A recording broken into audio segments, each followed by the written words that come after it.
You're listening to a ComicsXF podcast. X-Men. Get it!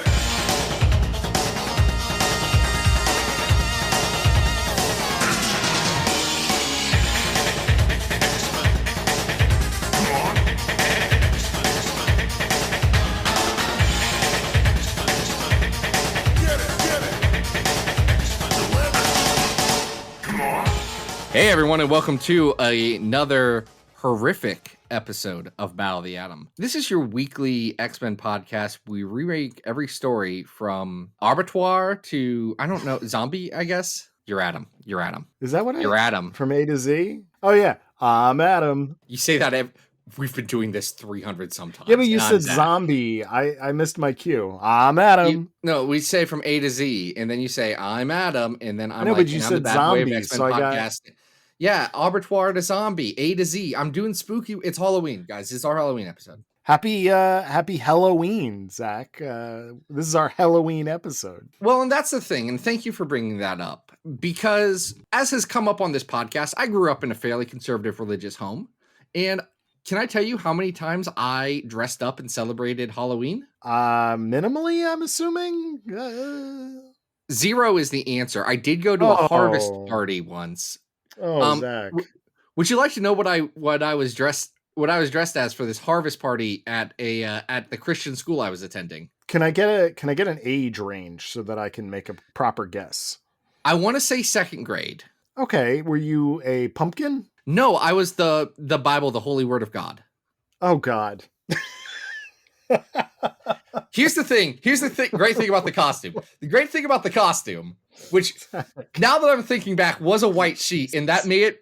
Now that I'm hearing this out loud, oh no, I don't think there are any intentions on that. But I mean, ghosts are also white sheets as a Halloween costume. Ghost, like, that is not a non-traditional. Anyway, the front just had like a cross and it said Holy Bible on it, and when you opened it up, it said like John 1:1 in the beginning. Oh my God! There was the Word, and the Word was God, and the Word became all of that. The Word became flesh. You know, all that Bible stuff. It was right there. That was my costume. So you could open it up and it said the Bible verse.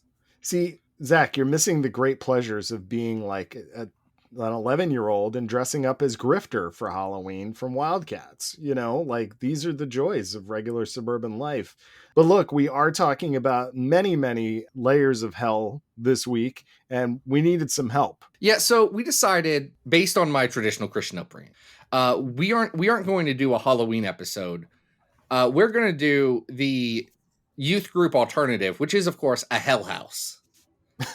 And there's one. Not a Hell House LLC, the found footage movie that I watched recently. That's a completely different thing. Adam did not understand this bit until I showed him a movie trailer from a documentary from 2001, like 10 minutes before this. And he said, "Oh, that's what we're doing." I said, "Yes, this is all making sense now." No, we're doing a Hell House, which is, of course, a Christian version of a haunted house, where you get people who do sins and then are cursed to hell for eternity for those sins. Normally in ironic ways. It can be very clever, but it does get a lot of teenagers to yell about how bad abortion is. Anyway, I say all that to say that in the traditional Dantean sense, we do need a guide through hell. We need someone to help bring us through this. And I can think of no one better than our friend, Robert Secundas. Rob, how you doing today, buddy? I am very happy to be your Virgil tonight, folks.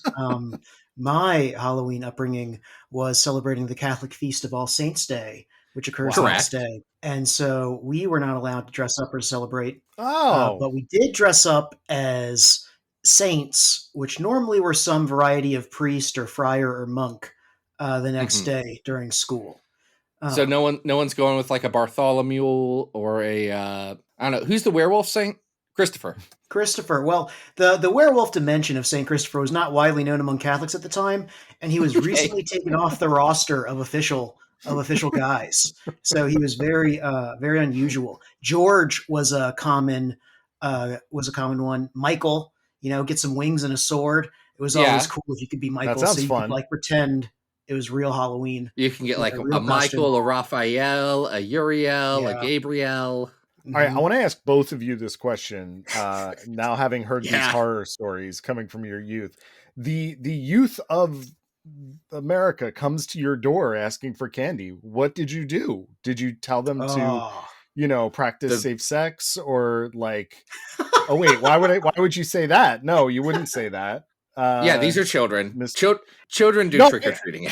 No, I know, but like, are you against the moralizing practice. to them? Are you? Yeah. I realize that the Catholics would never have said that, You but turn off your. Okay, actually, Adam, there's two alternatives here, and I need to. If you don't know about one of them, guys, we're gonna get to X-Men comics soon, but this is also comics related. The first is, Adam, you turn off your porch light, the universal sign for we're not doing Halloween this year. Great. Okay, so you were those people. Yes. The second. Okay. The second alternative is you hand out chick tracts. Oh no. You know about chick tracts, really? right? Yeah, but did you really do that? Oh, Adam, the amount of tracts that I have handed out in my life. We did have, this will be relevant to my audience, our audience. We did have a tract that one of my Bible teachers in school wanted us to hand out. It was not a chick tract. The thing about chick tracts is if you only know comics, you only know a tract as a chick tract. No, it's just a common publishing form, like a mini zine for moralization. Anyway, this was a chick tract specifically for the gay audience that had a picture of Tammy Faye Baker on it and said, "Tammy Faye loves you and so does God." Oh. No one explained to me who Tammy Faye was at the time, because she was a bit before my generation. Okay. Maybe before we start, we should clarify maybe like that this is not your current vibe. I feel like our listeners know this, but if they've never listened to this show before, they might be concerned. I don't know. I'm going to be talking about some Jason Aaron comics later, so we have gotten that complaint before. This would not be the first time that our listeners have had a assumption that I wear a red hat just because I talked about Christianity sometimes as part of my upbringing. I should clarify up front that I am a Catholic heretic as well. So I'm not even Catholic. I'm Protestant, baby. Yeah. And my nature to religion right now is not something I want to get into on this show. It's something I do not like to grapple with.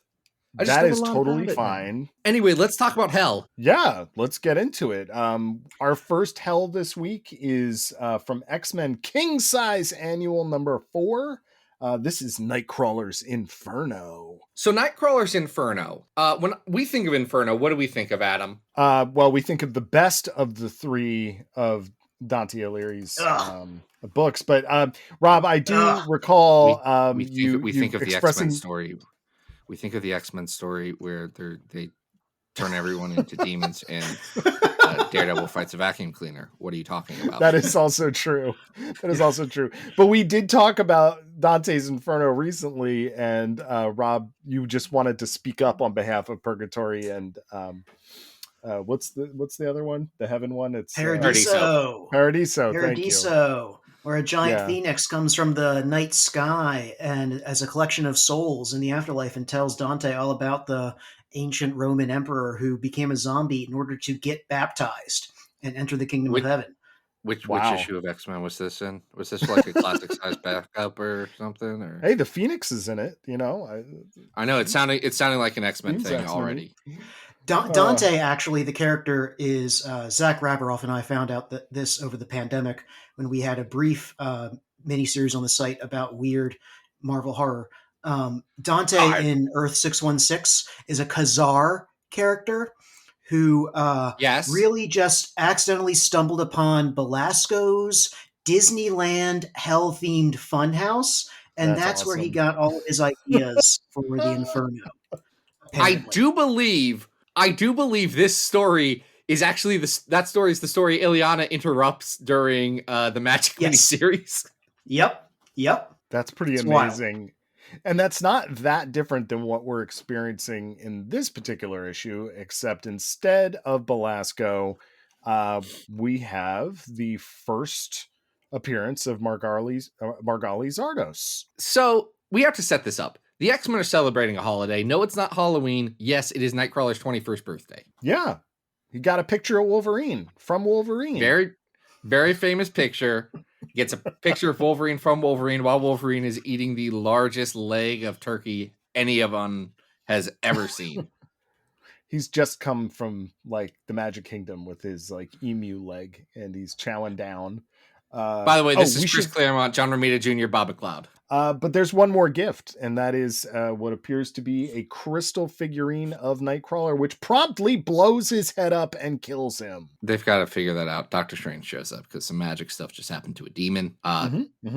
Doctor Strange shows up. He's like, hey, Professor X, we're friends. Let's figure out what's going on with your guy. Anyway, long story short, all of the X-Men get sent to hell. And by hell, I mean a hell that has something inscribed on the doors of hell. Rob, I got to ask you, because this is jumping into the Dante Inferno and not the late 2000s, early 2010s video game version of it. How accurate is this Dante's Inferno as appearing in King Size Annual number 4 X-Men to Dante's actual book, poem, what have you? It is. I believe so. I forgot to look up the specific translation Claremont is using here, but he is quoting directly because from it's not because it feels it's not like your traditional abandon all hope, ye who enter here. But it is. I'm fairly certain it is a very traditional translation.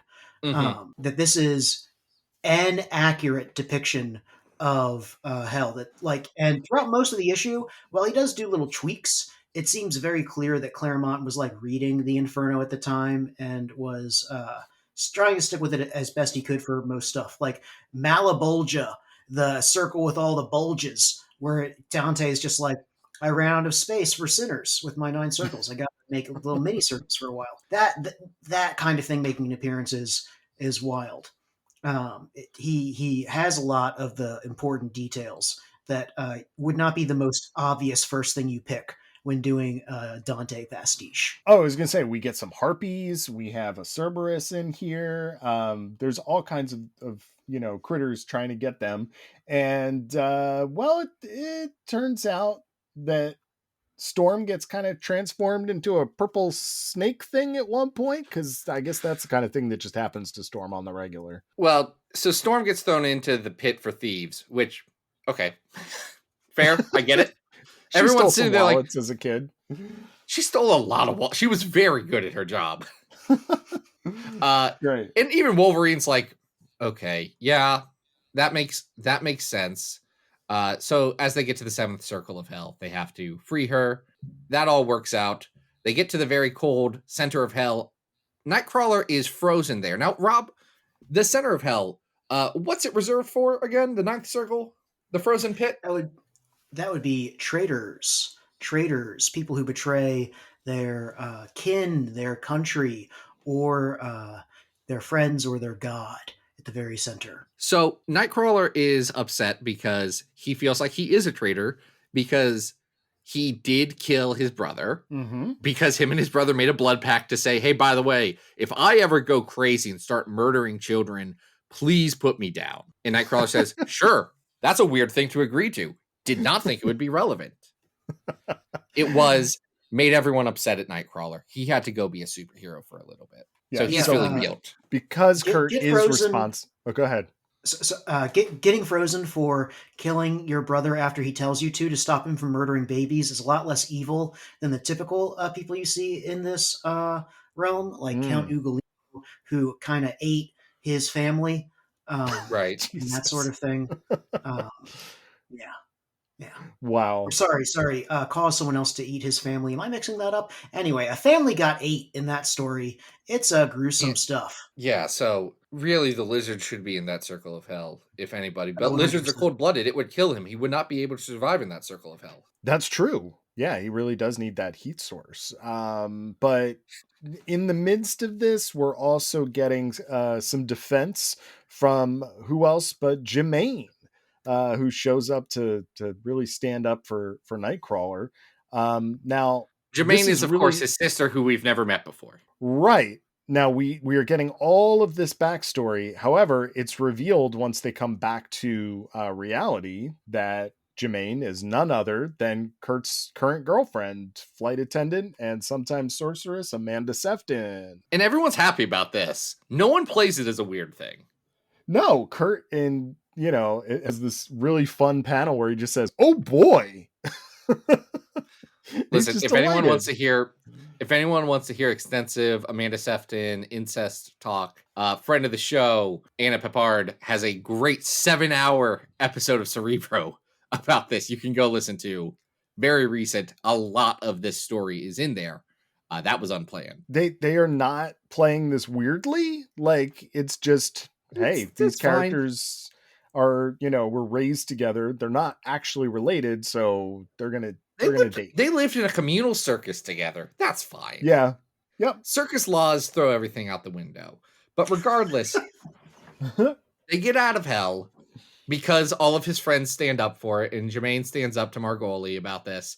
And Kitty Pryde, who's not been there, like, hey guys, that was weird, but I think you're all okay now, and I'm really happy for that. And then they go celebrate Nightcrawler's birthday, and he gets to hang out with his girlfriend sister. It's a super good time for everybody. It's cute, and I think that the artwork here is pretty good too. This is early JR and Bob McLeod teaming up, and I think especially the way that Wolverine is drawn here is fantastic. Just love the round curves of the way these characters are drawn. I do see a little bit of JR's weird kid faces coming through with Kitty. So I'm not clear on each page, like who's penciling, who's inking. It's not spelled out that way. But this feels a lot more Bob McLeod to me. Like it feels like there's a lot of McLeod in this, and that makes sense. Romita's just getting his style going. But in general, like this is right after Dark Phoenix. This is a fun kind of break for the team to go to hell and deal with the ramifications of that. On a hell meter, Rob, how accurate would you say this hell is to... You've already covered Dante's hell, but the biblical Christian text hell, how accurate would you say this is?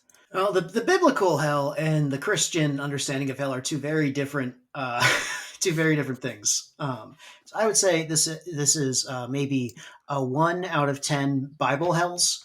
Okay. And 8 out of 10 Dante hells, and maybe like a 7 out of 10 Christian hells, because normally you don't come back from it, right? Like that's the big thing. Unless you're Origin's like the one guy, and some Eastern Orthodox Christians also are like, yeah, hell, it's you hang out for a long while, and then you head upstairs. But for most people, it's like a permanent sort of deal. Which, to be fair, in like Greek hell, which Dante pulls a lot from, people just pop in and out of there. Like, very famously, you just pop in, you grab somebody, you do not look back, and then you're going to be fine. In fact, some would say there's entire video games about breaking out of Greek hell.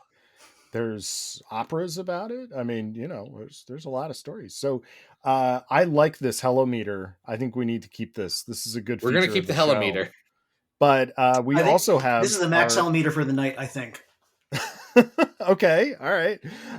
We also have our big old list. So, Zach, I think we should try and put this annual on it. Yeah, here's the thing about our big old list. It's covering every X-Men story of all time. We are ranking them from best to worst. And wouldn't you know it, the best X-Men story still is House of X Powers of 10, a story that some of us have written small books about. The number 100th is Age of X-Men Next Gen. That stars Glob Herman. Number 200 is Cable -1. Number 300 is the Power Pack issues that introduce the Morlocks. Number 400 is the Zao arc of X-Men 2099. Number 500 is Generation Hex. Number 600 is Life and Times of Lucas Bishop. Number 700 is Emma Frost Higher Learning. Number 800 is X-Force Shatterstar. And number 831, the worst X-Men story of all time, is 2099 World of Tomorrow. And honestly, I don't think the list has ever been more just like emblematic of this podcast at every single point than the list is right now, because all of those stories are like, okay, yeah, those are ones that we could talk about for a spell. We are doing our jobs correctly. Now, if I'm searching this list correctly, the highest X-Men annual that we have on this list is at 291, which is Uncanny X-Men annual number 18, which I believe is the one with Jubilee and Caliban and it is. This is better than that in the sewers. And I think this is better than that. Yeah. Is it better or worse than the Battle World Inferno? Ooh, from Secret Wars? Question. That's at 273 right now. I mean, it clearly has more like canonical stuff that you kind of need to know about Nightcrawler for the future. So I'm going to say I think it's better. I also think it's better. This is also better than X Infernus, another story with the X-Men go to hell. Yep. I have a cap though. This is not better Okay. than Magic Volume 2, the Amanda Sefton Magic series. That's at 226 right now. Yeah, and speaking of that Cerebro episode, it brought joy to my heart to hear Connor really rave with my one and only Amanda Anna Peppard. You just call her, but you have to keep that in now. She has to hear this. I will. If not, I will text her about Amanda Sefton's Magic Volume 2, because man, we loved that mini, and I agree, this is not as good as that. Is it as good as the time that Power Pack invited everybody over for Thanksgiving at 236? Another great turkey leg related issue. I would say no, but it is better than the X-Men Legacy Invasive Exotic arc. Okay, so this is going to be our new 237 Uncanny X-Men Annual number 18. Nice. Yes. All right. Now, this is not the only time that members of the X-Men have gone to hell. So where are we going next, Zach? So next, Adam, we're going back to hell because we're staying in hell. And Rob, this is a story that I picked. When I picked out this one, I picked this one out first. And I was like, oh, no, this is why we need to have Rob on the podcast. Because I didn't think Rob had read this. And I wanted Rob to know about this. Rob, had you read Jason Aaron's Wolverine Goes to Hell, the storyline / mini Wolverine event, launching 3 different books about how Wolverine goes to hell? I had not. I'd known about it for a long time, and I'd put it off because Jason Aaron's kind of important to me in terms of like loving the X-Men in comics, or like you guys and the Chris's and Jay and Miles all kind of, and Warrock at Ajax kind of got me to start a pull list when I got into all of those podcasts. But before that, the thing that got me to finally start picking up trades whenever they came out was Jason Aaron's Wolverine and the X-Men. So I loved him back in the day. I've loved him less in recent years. And so every time I've thought about Jason Aaron writing Wolverine going to hell, I thought, I really want that to be good, and I'm so scared it's not. So I've put it off until tonight. I love this story because I, too, have similar feelings. Loved Wolverine and the X-Men, and the more I read of Jason Aaron's Wolverine, because Zach, you very famously have noted, and I think we've talked about this on the show before, that maybe Jason Aaron gets a lot of credit for some very notable stories that are good, but that maybe the rest of them aren't. I mean, yes, I think Jason Aaron has a ceiling that he doesn't always hit, and I think there's a good balance of Jason Aaron that works. And if he stays in that zone, I'm into it. Like, here's the thing. I very legitimately, by the time this episode comes out, will probably have read all of his Ghost Rider. Like, that's something I'm excited to read. That seems like that seems like it's going to thread the needle for Jason Aaron. I'm happy about it. I can't wait. I've been reading so much Ghost Rider recently, by the way. Ghost Rider does appear in this comic. We'll get there. But like, Jason Aaron has a lot of writing tricks that I don't always click with, and I sometimes get annoyed with. And some of those pop up in Wolverine Goes to Hell, the story where Wolverine goes to hell. And I think it's kind of interesting. So this is Jason Aaron and Renato Gutierrez. This is Aaron kicking off the Wolverine book proper. This is the first time in a short bit that there had been a book titled Just Wolverine. This is coming out of Dark Reign, where there was a book called Dark Wolverine. And then Jason Aaron was writing Wolverine Weapon X at the same time as, what's it called? Wolverine Origins was wrapping up its run. So this was a big Wolverine reboot. And in it, Wolverine goes to hell. Yeah. Now, this eventually leads to another Wolverine story that we have covered, Zach, where loved ones of people who were killed by Wolverine are teaming up to make Wolverine's life a living hell, right? Are you talking about the Red Right Hand? I am.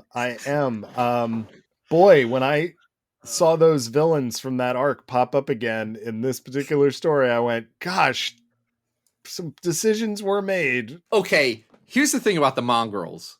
They are intentionally dumb and bad. Like, that's part of the That's part of the Red Right Hand's whole plan, is that these are characters who aren't good. Wolverine also just happens to be dating a reporter as if that's not going to get her killed, and that's very bad decision making, Wolverine. It is. I do believe that reporter is still alive. Oh, good. By the end of all of this. I do think she is still alive. Wow. Yeah. I also think it's really funny that Wolverine for decades has been an unstoppable, unkillable mutant that can regenerate from a droplet of blood. And yet, in this particular arc, Mystique throws him in the back of a van and someone is able to just kill him and send him to hell. That easy. Well, they do. There's like a pentagram involved. Like, his body's still good because a demon gets it. Yeah, they kind of find a loophole where it's like, all right, we can't kill your body and send your soul to hell the normal way. So we're just going to like steal it for a little bit. It's like a reverse possession for a moment. You know, before we stick something in there, we're just going to take something out. Just going to take something out and send it down. I do want to say, just because before we get into hell, the Red Right Hand's plot is absolutely insane because their pre-torture is we are going to send you to hell. And their post-torture is we're going to make you feel guilty about all the people you killed. You could have just left him in hell. I feel like that was enough, the Red Right Hand. Yeah, but we should get into what this hell is. And I feel like we've got to address the art in this book and the coloring. Oh, man. Because the coloring's very Gears of War. This hell is not cool. Like, it's not great. And it looks a hole. like crap. Yeah, it's just kind of a ditch. And of all of the hells in the Marvel universe that Wolverine could be sent to, this one's pretty boring. In annual number 4, we saw like the majesty and the awe that accompanies the horror. You know, Colossus wrestling with the gates of Dis. And in this one, it's a big hole, but it feels small because you don't go anywhere in that hole. You're just kind of like in the one spot where the devil hangs out. Mm-hmm. That's it. This is Damian Hellstrom's dad Satan, not to be confused with every other Satan in Marvel. Yeah, this one sucks. Like, he's not Mephisto. He's not any of the other like hell lords that we mentioned. He's not Satanish, who has a big mouth in his belly. Yeah, come on, give me something. Like, this guy's not. He's got a big sword, and I like giving the devil a big sword. I think that's a cool idea. It just is a shame that the artist doesn't seem to be capable of depicting action with any sword or weapon, or I don't know. The art here is weird in that in the scenes where like it's just close-ups on faces, I'm like into it. And then the moment it's trying to show Wolverine in a fight with the devil, which should be the coolest thing that has ever been put to paper. That should be my favorite page of any comic in the world. In history. Instead, it's just like, all right, I can figure out that Wolverine and the devil are in a fight, but I do kind of have to figure it out. Yeah. I've got two hog-based conundrums with this comic. Ooh. The first is that this comic heavily reminds me of, as we've mentioned earlier, the video game Dante's Inferno, where the devil just has a hog when he's doing his big sword fight. And he's just whipping it around, and that's part of the game. And I was expecting this devil, which is very similar, to also just, have a hog. And then Wolverine is also buck naked at the start of this, and they cower out and put pants on him, like between issue 1. They're like, oh yeah, we should cover that up. And no, he's in hell. Let Wolverine hang loose. Let him go nuts. There's clearly some editorial restraints on this. Wolverine is being besieged by some of his former, villains, Red Hand ninjas. Zorn apparently is attacking him at one point. You were both shocked that Zorn was in hell. Where do you think Zorn, who did a concentration camp in New York City, should go? It wasn't so much I was surprised that Zorn was in hell. I was surprised that someone remembered Zorn and thought, who would be a good pool for this? Who would get a real pop? Zorn, which was correct. Zorn always gets a pop from me, but always thinking about Zorn over here. I get that. Wolverine's shocked to see two people in hell. One of which is Mariko Yoshida, who he's very upset about until I think the devil reminds him, She ran the Yakuza, dude. She actually ran the Yakuza. Yep. And I'm assuming that the other person that he's shocked to see you're referring to is Puck. Oh no, Puck definitely was dead and deserved to be in hell. That Okay. Oh yeah. So who are you thinking? No, of? I meant his father. Oh, I meant Thomas Logan. Yeah. His biological dad. Yep. Who just wants to tell him he's proud of him for all of the murders that he's done. What a real horrible reveal that was, with the shadowy figure being like, yeah, he'll be so surprised to see me. I'm manipulating everything. I'm the one that really got him to hell. And then it's his dad from Wolverine Origins, the book that no one likes and is just, he's boring because he's just like a bad man, a normal man who is bad. And his dad was just a day laborer who drank a lot. Like, he talks about how bad the Logans were. He was just like a dude who was having an affair. Yeah, he was a little abusive to his kid, and I don't want to, like, downplay that, but when we're talking about the king of hell, like, that is too pedestrian of a crime. Yeah, I think it speaks to the flatness of this storyline that what Jason Aaron assumes are going to be the wild emotional pulls here, like pulling us back and forth. They don't land, nor do the like exciting cameos. Like, I would have thought that 2 Ghost Riders and a Hellstorm showing up would have been more exciting, but they don't get much to do, so it's not very exciting that they're there. The Ghost Riders, just to be clear, are Johnny Blaze and Danny Ketch. It's your 2 best Ghost Riders. I'm sorry, Robbie Reyes. When Tradmore draws you, you're incredible. I've seen your other comics, though. I was surprised too that they were both just like I've never seen them together in a comic from this time period, and I figured they would have more of a different design. Than one's color of flame is slightly more yellow, and they have a slightly different spiky leather trench coat, but no other differentiating features. That's because all of the cool things about here's the Ghost Rider thing that I've learned. They had the initial design of On Fire Skeleton Motorcycle Man from Jump Street. The problem is Johnny Blaze Ghost Rider is Evel Knievel, and Danny Ketch Ghost Rider is all the cool things, because Evel Knievel is a very 70s idea. So they kind of put all of the cool stuff onto Johnny Blaze, which is wild because in the 90s, Johnny Blaze has a Hellfire shotgun. That's a shotgun that shoots Hellfire, and smokes cigarettes and just looks like a cool drifter guy all the time. Insane that they ever got away from that. But Johnny Blaze has a better superhero name than Danny Ketch. So you have a problem there. They do get the one cool moment, I think unquestionably cool moment in this arc, which is the exorcism that ends up being like them throwing motorcycle chains into hell, or not into hell, into another part of the world and ripping out the demon man who's attacking the X-Men. I don't know, it's a very confusing scene, but the visual of an exorcism just being the Ghost Riders like pulling a guy away with their motorcycles, I think is fun. It's a fun little moment. Sure. Because we probably didn't mention this yet, but I think you alluded to it before, that Wolverine's body is walking around with like Satan's like like stuff. He's a random demon. Like, it's a random demon inside. Yeah, but he's just killing a demon. Yeah, he's just walking around killing people. He tries to attack the X-Men, and then eventually he kills John Wraith, who just appears in this for some reason. Yeah, and is now a pastor. A pastor.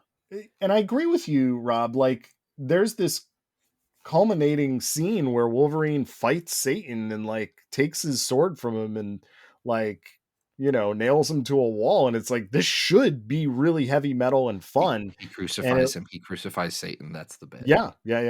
After he crucified Logan on the X, right? Yes. There's a lot of with his own claws.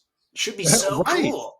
Yeah, and it doesn't hit, man. I'm not down with it. So I think this lands with a thud, and I just was not thrilled by it. Any thoughts on the backups? Because we get backups of other people dying to Wolverine.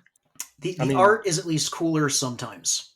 Yes. I was just about to say that. It ranges. There's some that are absolutely terrible, and there are some that are really cool. And It's so weird to see 2010 Jamie McKelvey try and do superhero stuff. Like he's just so explicitly the wrong fit that it's not always jarring when it happens. Yeah. It's not that he's not there, because like he's already done Phonograph, but it's just he's not the right fit for this superhero story. No. And honestly, I don't know that the backups, aside from the one about the bald guy who's like kind of designing this whole thing. I forget what that guy's name was. It was a while ago. Red Right Hand Man. Yeah, that guy. Other than that one, they really just are about the evil Wolverine body like killing people, and it's not that exciting. I think that's my issue with this. So, Rob, how accurate is this Hell on the Hell-o-meter? Well, in that it is it's very bad. Hell is the absence of God. Hell is the absence of goodness, truth, and beauty. So I think from like a very traditional, at least very traditional Christian philosophical perspective, it scores relatively high on the Hell scale, maybe a 7 out of 10 Christian Hells, another 0 out of 10 Bible Hells, and definitely a 0 out of 10 Dante Hells. Maybe a 1 because there is a Satan there and he's around in Dante, but otherwise pretty bad. Here's the thing about Dante Hell that people forget. Satan doesn't run Dante Hell. Mm-hmm.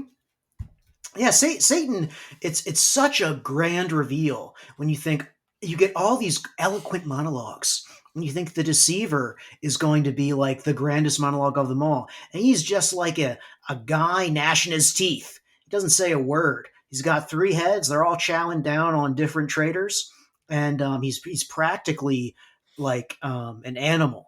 And it's just one of my favorite little bits of that book. And then they climb up his butt and gravity reverses and they head to purgatory. I love that. What a wild book! If you haven't read Dante, give it a chance, folks. Give it a chance. It's a lot of fun.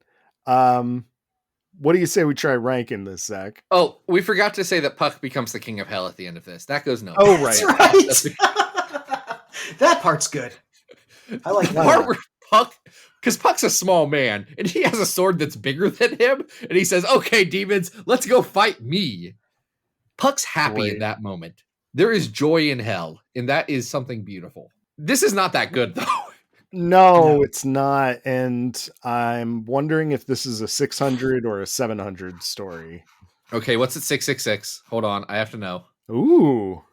This is worse than 666, which is, and I am not making this up, Ghost Rider Brood Feud 2. Love it. That's great. Oh, That's great. I'm going to say something wild. I think this is worse than Pride and Wisdom at 673. wow! I think that's fair.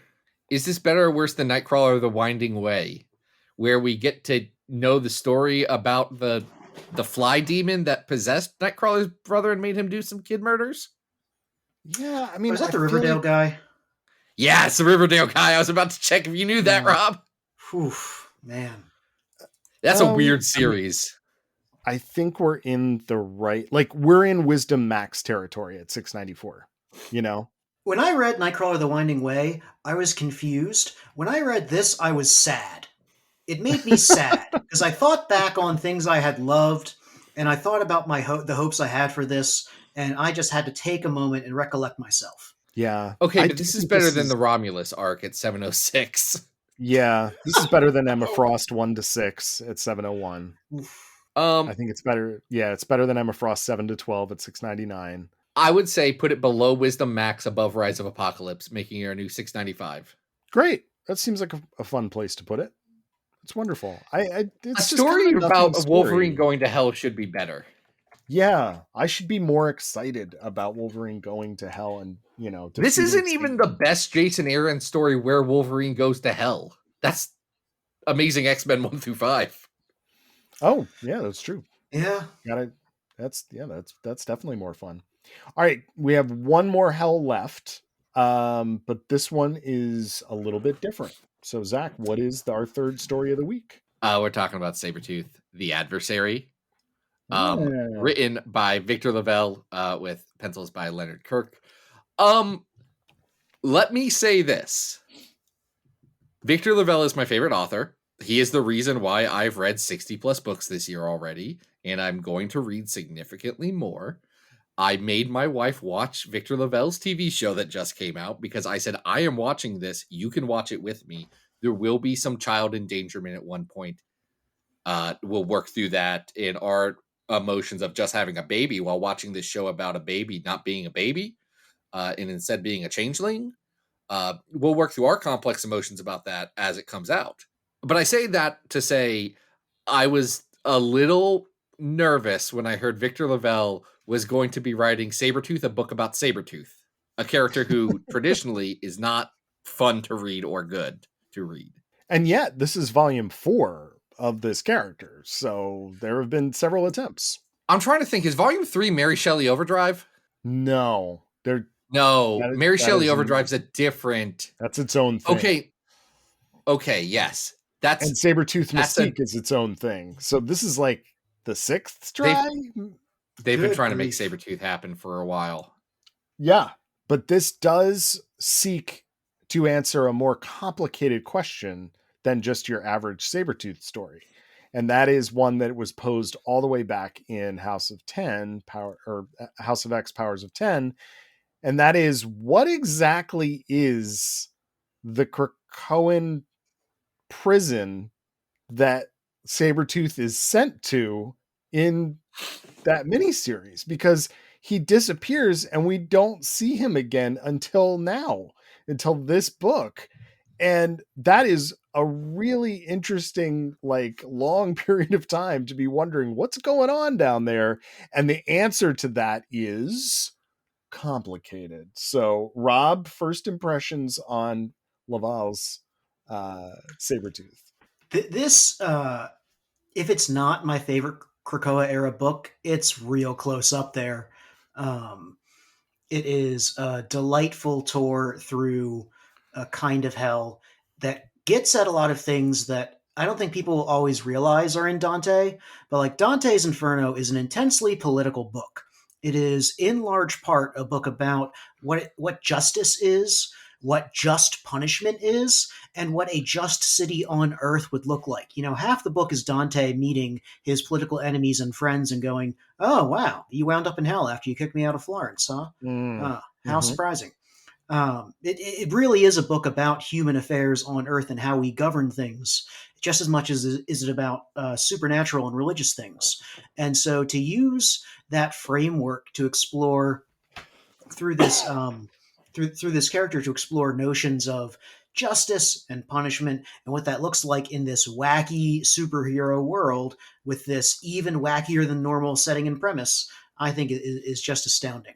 It is remarkable that even right by the 19th, or I think it's like page 18 of the first issue, there is this amazing data page just called Prison.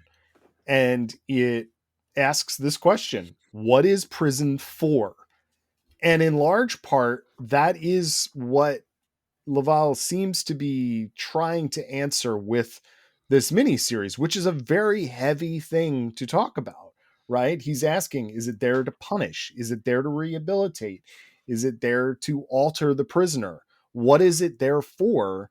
And as Sabretooth goes through this, and he is now joined over the course of this series by several other inmates, if you will, why are they there?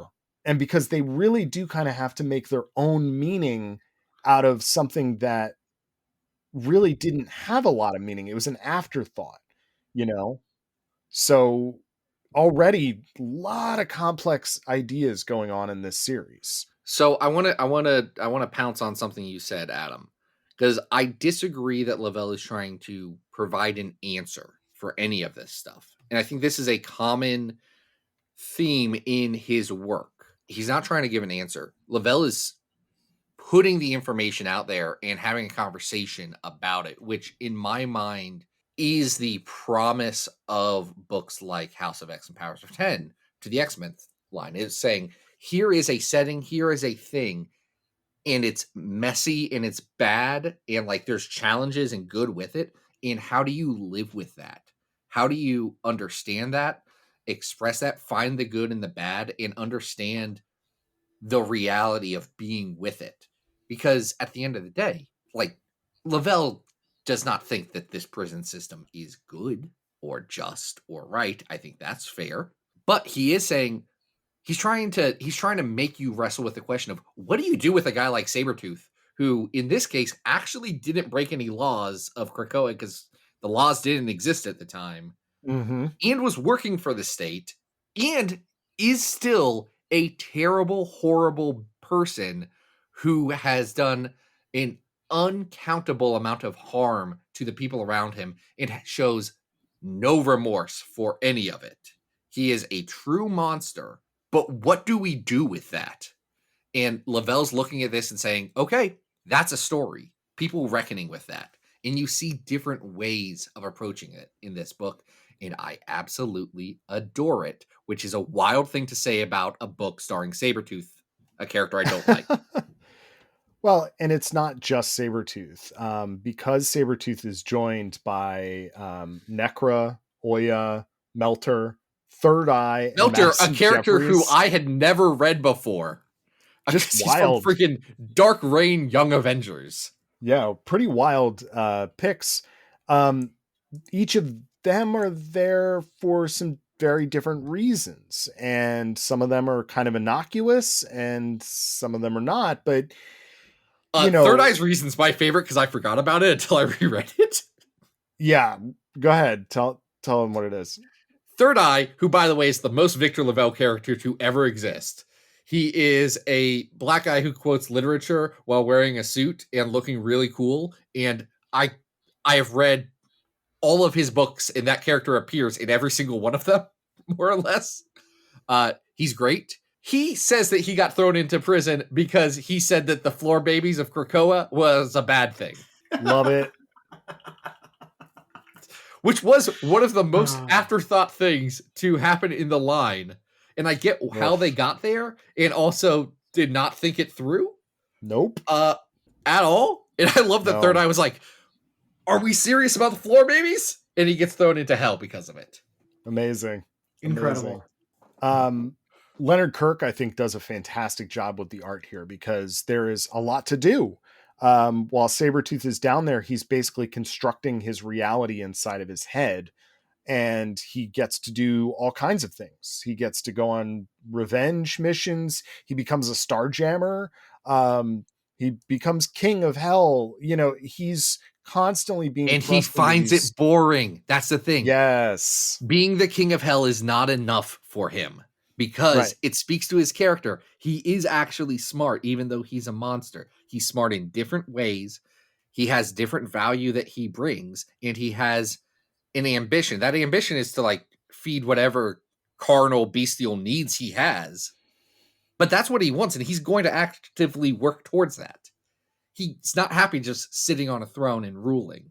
He needs to chase something. He needs to cause chaos and corruption. He has an innate desire for it. It's a really cool take on Sabretooth. Well, and because of this, we're also getting the seeds of kind of a rebellion that is happening as these characters realize that they can communicate with the island and they can communicate with their fellow mutant on the island. So we're getting these really fun cutscenes to conversations with Mole or Skin or Blob, and their reactions to these situations and what's happening as they try to arrange their prison break, because this is also a prison break book, is really entertaining. It's just very, very thoughtful writing, and I enjoy it quite a bit. What I love is whenever the kind of very thoughtful thematic stuff ties into something stupid I love about comic books. And so writing a comic book that is in large part about, who do we decide is important and who do we decide is not important, and how prison often functions just as that determining factor of you go to prison if you are not important. Just aligns nicely with reading about silly, obscure characters that no one cares about. I love a comic that's just it's about Mole now. It's about Mole hanging out with the Blob. That rules. That rules on a purely comic book level. And the fact that it can tie into something that will get some people thinking about very complex ideas That rules. To be clear, Mole had appeared 3 times before this comic book. Yeah, he's an old X Factor character. Right? Just so we know, it was 3 unique times. The other characters that get a little bit of sunshine here, which I think is great, are core to the Krakoan era, is the trio of Doug, Warlock, and the island itself of Krakoa. And we're getting their perspective on this as well. And I love the visualization of Doug with, as the attorney, with Warlock as his briefcase, who then slowly becomes Warlock later. Leonard Kirk does a fantastic Warlock. We're always so savage when we talk about artists trying to draw this character, and he does a great job of it. And we're starting to see what kind of, ways that the 3 of them can bend the rules, because they're not in alignment necessarily with the Quiet Council. And this is the kind of political stuff that really makes Krakoa work when it's at its most interesting. Yes, and that's where I think this book really, really shines. It asks questions about this era. It does not give you clean answers. And it's like Victor LaValle knows he's writing kind of a stupid comic book. Like, he's leaning into the fact that this is a comic book, and we love dumb stuff in comic books. I'm reading so much Ghost Rider, none of which is actually traditionally good. Mm-hmm. But it is chock full of dumb, cool comic stuff. Like, you're getting that here. You're getting so much of that. And you're feeling smart because Victor LaValle will then put, like, by the way, you know about the CIA? You know about some of the weird cultural stuff the CIA was doing, which is public record? Yeah, it is beautiful. Using this as a platform to, do a little education while he's here too. And I think that's fantastic. Ben Percy has a nonfiction book about how to write well, and I think you can sum up his point. It's worth reading. Everyone should buy it and read it. It's a good book. It's called Thrill Me. You can, thank you. You can sum it up by saying that, like, if you're writing something smart, throw in something a little dumb that's fun. And if you're writing something dumb, throw in some stuff that's smart to give people something to think about. And that is just the kinds of comics that I love, that bring, like, the 2 things together. And I think this comic about Melter sometimes just blowing up a little heart of Krakoa, and sometimes Necra becoming a woman made out of grass, walking around to get a ship so they can become pirates that will escape Krakoa and then hunt down Sabretooth. All this stuff is joyful comic book nonsense, but it's so smart still. I think my most joyful moment in this comic is when I was reading it for the first time and I realized that, oh no, we're going to have Victor LaValle writing Nanny and the Orphan Maker now. Yes. Yeah. Who pop in right at the end. And it's all I want is for Nanny and the Orphan Maker to have good things in their life. And you know what? If we never see Nanny during Sabretooth War, at least she has good things in her life, being she has captured so many children now, and she is so happy. Living her full life.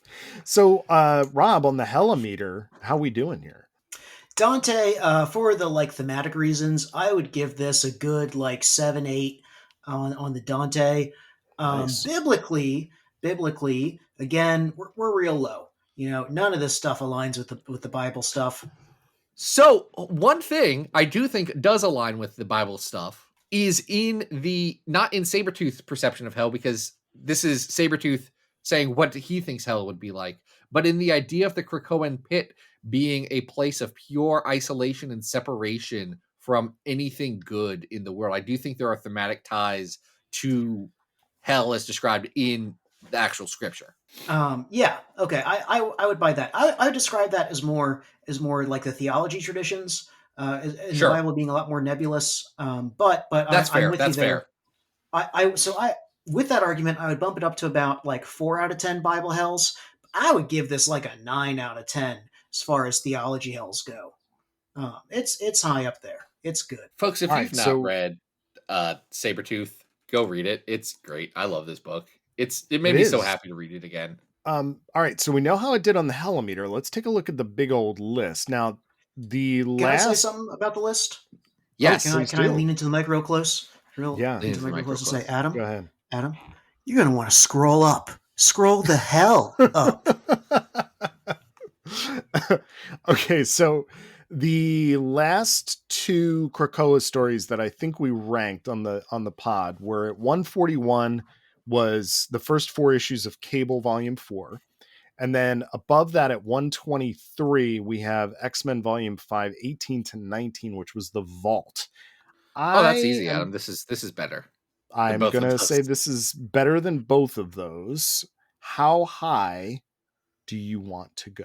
So that's a great question, Adam. Thank you for asking it. This breaks the top 100 for me, and I'm saying this kicking out a story where Glob, Herman, and Maggot do a fight. Oh man! So I'm being serious here. I think this is fantastic. In fact, I think a very good comparison that is in a good spot on this list is at 46, Age of X-Man, Prisoner X by Vita Ayala and Herman Peralta. That is a really good comparison, and I think this does it better.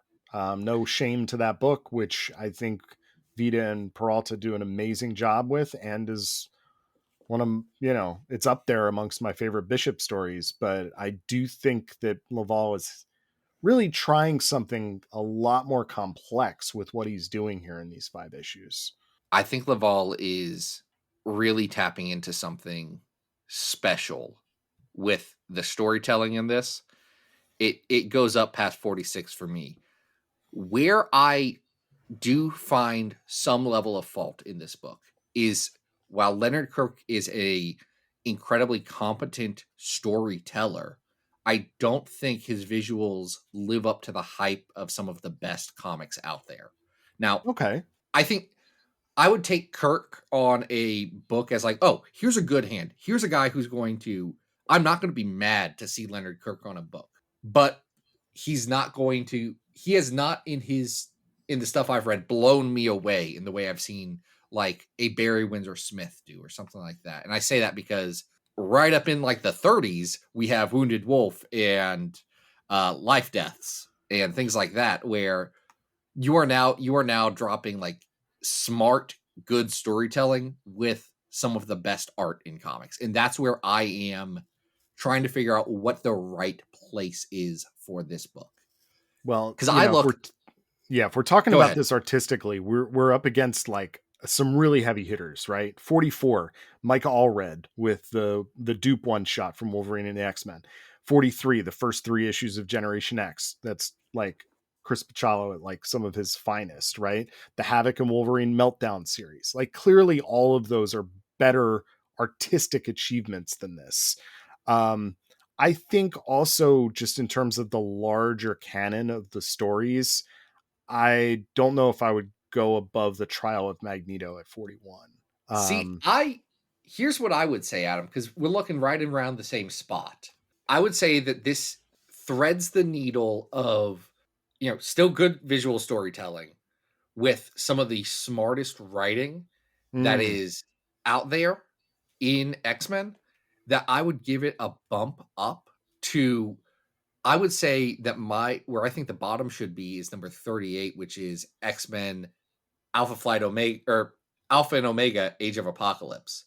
I think as a story, it's more cohesive than those, even if the visuals are not the top of the class. I do think an interesting comparison for us is that Domino series we just talked about recently with the Arma Jesuits. Right. And we were gaga about that, but we did butt up against some of these like X-Men canonical classic things like Phoenix Saga, Life Death, Brood Saga, Duel, Wounded Wolf. Like it's difficult to get through that pack to get up to, let's say, like the top 25, right? I have a brief argument that may not change things, but I think we'll put it in that same conversation. This book, because it's about minor characters and Sabretooth, is never going to be like one of the most important and significant books. However, I think it's going to be one of like 2 or 3 books from this era that we will look back once Krakoa is gone and say, this book did it. certain Yeah. promises were made, and this is one of the like 3 books that actually fulfilled those promises we were given. We were told that the next few years of comics were going to be different, and they were going to be important works of art. I can't fault that. I mean, the writing is excellent, and you're right. It is satisfying the ethos of what they're supposed to be doing with the era, right? So, Zach, how high are you willing to go? Here's what I'm gonna say. Rob, you have convinced me to look slightly higher, and here's where I think this should fall: under Life Death 2 at number 33, but above the Phoenix Saga at 34. I'm game for that. I mean, I'm always like thinking about sort of the classic nature of these stories, but I agree with Rob that I think that this one is going to enter the pantheon. So this is going to be our new 34 Sabretooth Volume 4 by Victor Laval and Leonard Kirk. Wow, we really did travel through many circles of hell tonight. Rob, thank you so much for being here. Thank you, folks, for having me. It was a delight to be on. And, this podcast has meant a lot in my life. I think I listened to it before I actually knew either of you. Which well is at weird. all. Like, It is That's very crazy odd. to think because about. we've over like the last We've 4 or known you 5 for years, years. we've been very good Yeah. friends. But that is weird to think about, Rob. Wow. So I hope you both do know that even before we were friends, you were having a positive impact on my life. Getting me into comics again, getting me one of those group of podcasts that got me into the pull list, into the comic book store, got me really into X-Men. So thank you both. Hey, thank you for being a good friend, That's nice. That's a very nice thing that you've said. Do you have anything you want to plug? I don't know what you're doing nowadays. You can follow me on Twitter at Robert Secundas. I have a Ko-fi account if you want to just toss a coin my way. I got a dentist bill. It's not good. It's not good. Insurance should have paid for it. They did not. So if you want to help me out with that, that'd be great. I am theoretically going to start posting some things to a blog. They are being written. They will be on Twitter or Blue Sky, same at. Follow me wherever, and eventually when I actually accomplish something again and write something again, you will find it there. Or listen to me on Bat Chat with Matt and Will, where I've made a few guest appearances if you want to listen to another ComicsXF podcast. Nice. I'm excited for that. Adam, what about you? Anything you got to plug? Let's see. I similarly did record an episode of Bat Chat that is coming out like around Thanksgiving. So, because they're like a month ahead. I don't know how Matt and Will do that. But I will be on there in a few weeks. Jean Grey 3 just came out, so look for Anna and I wrote another review of that. Folks can always follow me on Twitter at Arthur Stacy and Blue Sky and Instagram at Adam Reck. Zach, never find Zach, and Never find me. What are we doing next week? I actually have no idea. Oh, next week. Remember when I gave everyone a you decide choice on what stories from Zach's picks we're going to do? Well, here's the thing. We're doing the other ones now. We're doing the ones that I wanted to do more. Great. They're dumb stuff from the IVX era. I can't wait. Until then, folks, this has been Battle of the Atom. We hope you survived the experience. Get it!